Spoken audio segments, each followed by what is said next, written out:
right up into the last moment. Modern Games, the Breeders' Cup winner, looking to add a domestic Group 1 to his CV. He was the 3-1 favourite. They're off. The Al Shakab Lock-in Stakes is underway. Muda Sabek is the first one to begin. Chindid in the centre in black, and the yellow nearest to us of My Prospero also showing in a prominent position. Laurel is the pink cap, giving chase to Muda Sabek more towards the far side of the course. Check and Challenge and also Jadumi race off towards the right. Meanwhile, My Prospero, Lucille and Chindid lead towards the left. Behind those in blue is Modern Games. Berkshire Shadow in red and white behind those. Then Light Infantry and Jumby, and the Wizard of Eye is fractionally the back marker as they make their way already down to halfway. Muda Sabek towards the right, blue and white jacket. Laurel is immediately tracking him. Chindid is down the centre with black sleeves. Towards the left in yellow, My Prospero with the silver jacket of Lucille. These are then followed by Jadumi, yellow off towards the right.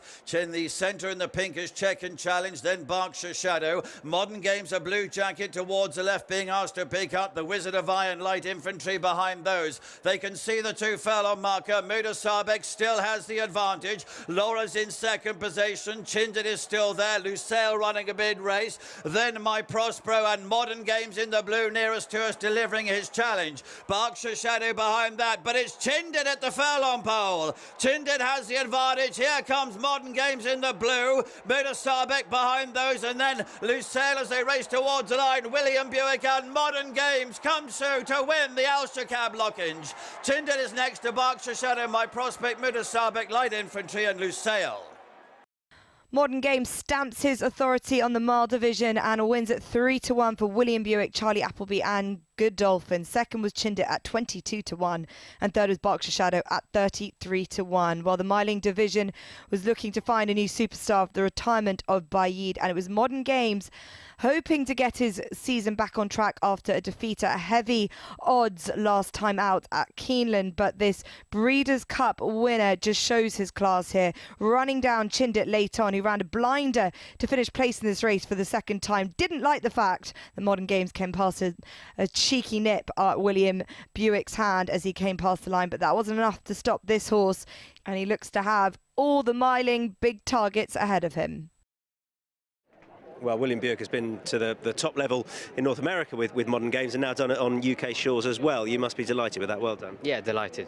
I'm delighted for the horse. You know, he's been top class all through his career since he was a 2-year-old. So he's a real top class miler, and you know, it's just great that you kind of forget that this is his first Group 1 win in this country. You know, so delighted for him to do that. You know, that's something that he really deserved after running so close to Baid in the Sussex last year.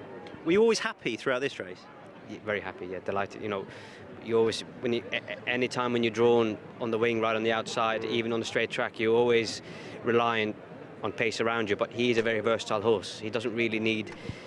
He can make things happen around him rather than relying on other things to happen. But the pace was with us, and we were sort of always had tabs on the horses drawn low. So I was quite comfortable throughout, and he was responding very well to everything I asked him. And what have you learned about him throughout his career? I guess in particular, say at Ascot on the straight mile, regards to coming here. Have you learned a bit about him?